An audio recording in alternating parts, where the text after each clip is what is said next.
We now look at an example where there is an infinite limit. Consider this function, f of x equals 1 over x square. Now this function is not defined when x is 0 because the denominator would become 0. So let's focus on the limit at 0. So if this is my x-axis, I know there is a hole at 0. But I want to know what happens when x approaches 0 from both left side and the right side. So let's start at -1 and go towards 0. So at -1, so this is actually the y-axis also. If you plug -1, you're going to get 1, positive 1. If you plug -½ you would get 4. So -½ would take us here. And you can see that as you approach 0, that means it's getting smaller and smaller in absolute value.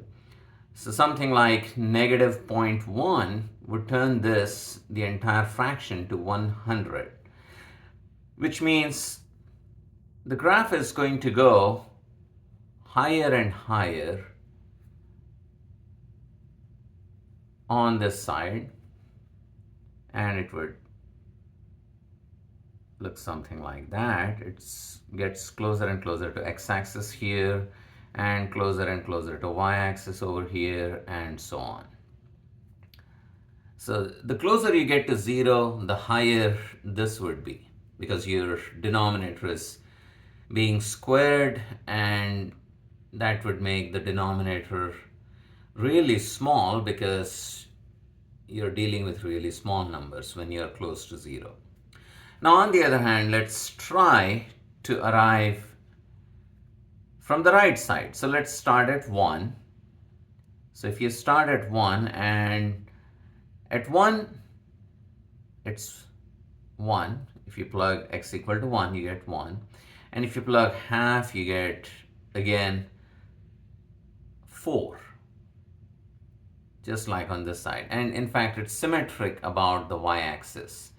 So you'll get a graph that looks something like that.